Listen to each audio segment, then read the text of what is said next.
আচ্ছা বাবু, হুম? তুমি প্রত্যেক সময় আমার সাথে দেখা করো, ঘোরাফেরা করো, সবকিছু ঠিক আছে, সব দিক থেকে তুমি পারবে, কিন্তু তুমি বিয়ের কথাটা কেন মনে করতেছো না? আমাদের তো বিয়ে করাটা উচিত, তাই না?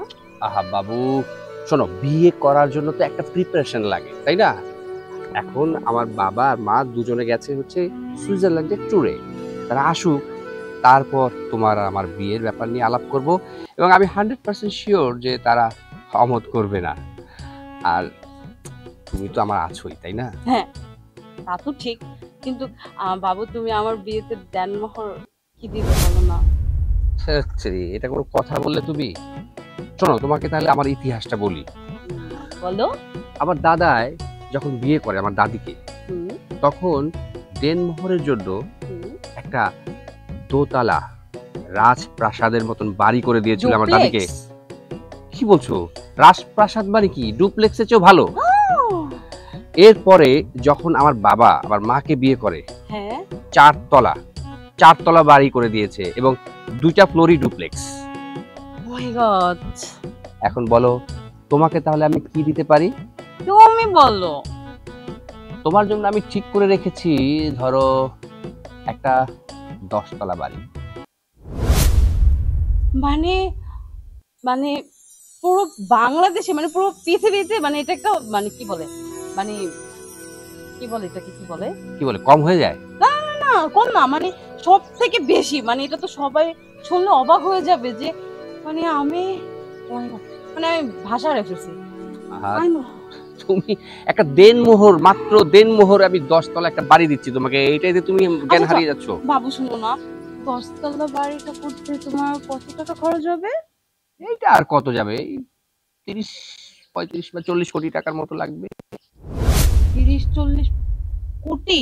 হ্যাঁ মানে লাখও না, কোটি? হ্যাঁ, এইটা তো সামান্য। কি হলো, তুমি আবার এই অজ্ঞান হয়ে গেলে দেখি? না না না, তো মানে আমি খুশিতে বুঝতেছি না কি করব। শোনো, আমাদের প্রিপারেশন আরো আছে। ধরো বিয়ের পরে তোমাকে নিয়ে আমি হানিমুনে যে যাব, সেটার আমি প্ল্যান করছি এখনই। তো তোমারও মতামত দরকার, কোথায় যেতে চাও বলো তো? আমি আমেরিকা। আমেরিকা? আমেরিকা এখন বস্তি হয়ে গেছে, ওখানে যাওয়ার মতো কোনো ই নেই। আমার ইচ্ছা, বাবা মা এবার যেখানে গেছে, যেটাকে সুইজারল্যান্ড। ইয়েস, যেটাকে ওকে স্বর্গ রাজ্য বলে, ওকে ওকে, ঠিক আছে? সেখানে আমরা নতুন একটা ওইখানে রিসোর্ট করা হয়েছে। ওইটা আমার এক ফ্রেন্ড, ও ওইখানে বিজনেস শুরু করেছে, রিসোর্টের বিজনেস। আচ্ছা আচ্ছা। তো ওইখানে আমার জন্য একটা রিসোর্ট ও রেখে দিবে, সেটা আমাকে জানিয়েছে। ওইটাতে আমি তোমাকে নিয়ে যাব। মানে শুধু আমরা দুইজন ওই রিসোর্টে থাকবো? হ্যাঁ, হানিমুন তো এরকমই হবে। মানে আর কোনো লোক থাকবে না? কেন? আর কে হানিমুন করবে, তুমি আর আমি ছাড়া? ও মাই গড, কি এক্সাইটমেন্ট বাড়ছে না কমে যাচ্ছে বুঝতে পারছি না। আরে দৌড় যা, বাড়তেছে। এগুলো কি কমার জিনিস? আমরা বিয়েটা করতেছি না, বলো? অবশ্যই। কি অপ্সরা, তুমি এখানে? আর এই ছেলেটিকে? আমার বয়ফ্রেন্ড। কেন? বয়ফ্রেন্ড? তাহলে আমি কে? তো তোমার সাথে কি আমার যায় নাকি? তুমি দেখছো ও কত হ্যান্ডসাম? কি বলছো এসব কথা? আচ্ছা শোনো, তোমাকে একটা কথা বলি, আজকে থেকে তোমার সাথে আমার ব্রেকআপ, কোনো রকম যোগাযোগ হবে না, ঠিক আছে? কারণ কি জানো, তোমার মতন একটা ফকিনীর সাথে আমি প্রেম করে কি পেয়েছি? তুমি কয়েকটা কম দামি রেস্টুরেন্টে ফুটপাতে নিয়ে খাওয়াইছো, তাও কয়েকটা ফুচকা ঝালমুড়ি, সে বিলটাও আমি দিছি। তুমি বিল দিছো কখনো, বলতে পারবা? আর ও জানো কোথায় কোথায় নিয়ে যায় আমাকে? ভাবো, ও তো বললে মানে স্টক করবে এখন। সারা ফকিন্নি কোথাকারে দামি দামি রেস্টুরেন্টে নিয়ে যায়, তারপর বিল সে নিজে দেয়, আমাকে একটা টাকাও বিল দিতে হয় না। যাতায়াত গাড়ি ভাড়া তো দূরের কথা, নিজের গাড়ি আছে। আরো কিছু শুনতে চাও? আমরা বিয়ে করলে কি করব সেটা তুমি জানো? আচ্ছা না, আমাদের সাবজেক্টে বাদ। আচ্ছা তুই এখন একটা কথা বলতো, তুই যদি আমাকে বিয়ে করিস, তুই আমাকে কাবিননামা কত টাকা দিবি? বড়জোর 1-2 লাখ টাকা, এই তো। তো ছোট লোক কোথাকার। আর তুই জানিস ও আমাকে বিয়ে করলে কি দিবে? বাংলাদেশের ইতিহাস হবে, ইতিহাস। শুনবি? শোন তাহলে, 10তলা একটা বাড়ি দিবে, যেটা করতে কিনা বাবু কত টাকা জানি খরচ হবে? 35-40 কোটি টাকা তো হবেই। শুনছস? কান পরিষ্কার করে শোন, আমি বলি আরেকবার শোন, একটা 10তলা বাড়ি দিবে আমার দেনমোহর। আর বাবু, তুমি ওইটা বললে না হানিমুনে তোমাকে কোথায় নিয়ে যাব? ও হ্যাঁ, তাই তো। এই তুই জানিস আমরা বিয়ের পর হানিমুনে কোথায় যাব? সেটাও শোন। আমরা বিয়ের পর হানিমুনে সুইজারল্যান্ড যাব। সেখানে একটা পুরো রিসোর্ট আমাদের জন্য বুকিং থাকবে না বাবু? আর তুই আমাকে কই নিয়ে যাইতে? হয়তো Cox's Bazar, Kuakata, Saint Martin. Disgusting, ফকিন্নির জাত। ও আচ্ছা, সামান্য টাকার কাছে আর 10 তলা বিল্ডিং এর কাছে তুমি তোমার ভালোবাসাকে বিক্রি করে দিয়েছো? তুমি তোমার 5 বছরের ভালোবাসা ভুলে গেছো? হ্যাঁ, টাকাই তো সব না বাবু। আর টাকা যদি না থাকে তাহলে সুখ কোথা থেকে আসবে? তুমি আমার সাথে এটা কিভাবে করতে পারলে? তুমি জানো না আমি তোমাকে কতটা ভালোবাসি? ঠিক আছে, মানলাম তুমি ফুচকার বিল দিছো, রিক্সার বিল দিছো, কিন্তু আমার ভালোবাসাটা তো সত্যি ছিল।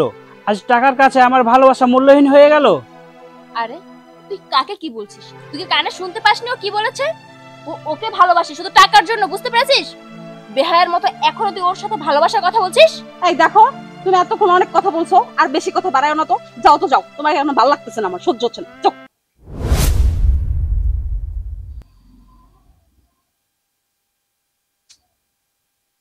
তুমি ওই পাশে কেন গেলে?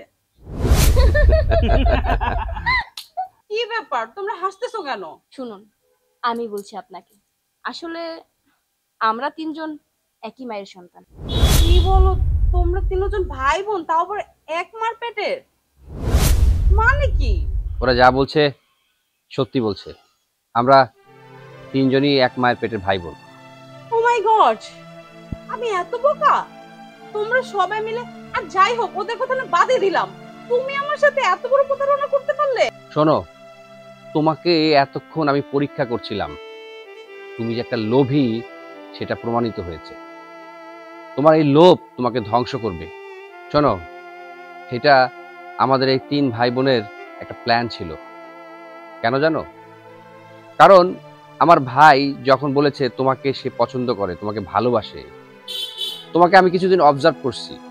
এরপর আমি দেখলাম তোমার ভেতরে লোভ আছে, আর সেই জন্য তোমাকে পরীক্ষা করার জন্য তোমার সাথে আমি মিথ্যে এই ভালোবাসার নাটক তৈরি করেছি। এখন তো সবাই আমরা ক্লিয়ার যে তুমি একটা লোভী। আর তোমার মতন মেয়ের সাথে যদি আমার ভাইয়ের বিয়ে হতো তাহলে ওর জীবনটা ধ্বংস হয়ে যেত। আমার ভাই কেন, তোমার সাথে যেই ছেলেরই বিয়ে হবে তার জীবন নষ্ট হয়ে যাবে, কারণ তোমার ভিতরে লোভ কাজ করে। আর কোনো লোভী মেয়ের সাথে কোনো ভালো মানুষ থাকতে পারবে না, বুঝতে পেরেছো? শোনো, জীবনে যদি সুখী হতে চাও, জীবনে যদি বড় হতে চাও, তাহলে নিজের ভেতর থেকে না যে লোভ নামক অবস্থাটা আছে না, সেটা দূর করো, তবেই মানুষ হতে পারবে, বুঝতে পেরেছো? আচ্ছা থাক, এসব কথা বাদ দেন আপনারা সবাই। আমি এখন বলতেছিলাম কি, আমাকে এখন কে বিয়ে করবে, বড় ভাই নাকি ছোট ভাই? আশ্চর্য, তুমি কি করে ভাবলে? তোমার এই লোভী চেহারা দেখার পর আমরা 2 ভাইয়ের মধ্যে কে তোমাকে বিয়ে করব সেটা তুমি ভেবে নিলে? হ্যাঁ, শোনো, লোভী মানুষকে কেউ বিয়ে করবে না, আর আমি তো দূরের কথা, আমার ভাইও করবে না, বুঝতে পেরেছো? শোনো, তোমাকে একটা কথা বলি, আমার মা বাবা ছোটবেলায় মারা যায়। এই 2 ভাই বোনকে আমি অনেক কষ্ট করে বড় করেছি, এদেরকে পড়াশোনা করিয়ে মানুষের মতন মানুষ করেছি। ওদের ভেতরে কখনো লোভ যে জিনিসটা সেটা ঢুকাতে দেইনি। ওদের ভেতরে যে লোভ সেই জিনিসটা কখনোই আসেনি। আমি আমার ভাইকে বলেছিলাম তোর জন্য একটা ভালো মেয়ে বিয়ে করাবো। আর যখন তোমার কথা বলেছে তখনই আমি বুঝতে পেরেছিলাম যে তোমার ভিতরে কোনো সমস্যা আছে, তাই তোমাকে পরীক্ষা করেছি। ছোটবেলায় আমাদের বাবা মা মারা যায়, আমি আমার এই 2 ভাই বোনকে নিজের সন্তানের মতন মানুষ করেছি, আজকে পড়াশোনা করিয়ে তাদেরকে মানুষের মতন মানুষ করেছি। আর তোমার মতন মেয়ে যদি আমাদের ঘরে বউ হয়ে আসে, আমাদের 3 ভাই বোনের মধ্যে তো সমস্যা সৃষ্টি হয়ে যাবে। তুমি তো আমাদের ভিতরে ঝগড়া লাগিয়ে দিবে, তখন 3 ভাই বোন 3 দিকে ছড়িয়ে যাব। আমরা চাই না তোমার মতন লোভী মেয়ে আমাদের সংসারে আসুক, বুঝতে পেরেছো? তো আমাদের আশা ছেড়ে দাও। আচ্ছা, তোমাদের সকলের কাছে আমি একটা কথা বলি, আমি যা করছি আমি বুঝতে পারছি আমি ভুল করছি, আমি বেশি লোভ করে ফেলছি। আমাকে কি একটিবার ক্ষমা করা যায় না? তোমরা সকলে আমাকে একটু ক্ষমা করে দাও। না, তোমাকে তো মাফ করা যাবে না, কারণ তুমি টাকার কাছে বিক্রি হওয়া মেয়ে। তোমার সাথে আমার 5 বছরের সম্পর্ক ছিল, আর তুমি এক নিমিষে শেষ করে দিলে। আর তুমি যদি আমাদের পরিবারে আসো তাহলে তো আমাদের পরিবারটা ধ্বংস হয়ে যাবে। শোনো, একটা কথা বলি, কথায় আছে না, সংসার সুখী হয় রমণীর গুণে। সেই রমণীর ভিতরে যদি লোভ থাকে, লালসা থাকে, তাহলে ওই সংসার কি কখনো সুখী হয়? হয় না। আর আমার ভাই আমার ভাই তোমাকে অনেক ভালোবাসে, তুমি আমার ভাইয়ের ভালোবাসা বুঝো না, তাই আজ এই অবস্থার জন্য তুমি নিজেই দায়ী। আর হ্যাঁ, তোমাকে একটা কথা বলে যাই, লোভ কখনোই ভালো না। তুমি একজন মেয়ে মানুষ, আমি একজন মেয়ে মানুষ, আমাদের কিন্তু শেষ ঠিকানা শ্বশুর বাড়ি। আর একটা মেয়ের ভিতর যদি লোভ থাকে, ওই লোভে কখনোই ভালো কিছু দেয় না। মেয়েদের কখনো লোভ করা ভালো না, লোভের ফল কখনোই ভালো হয় না। আয়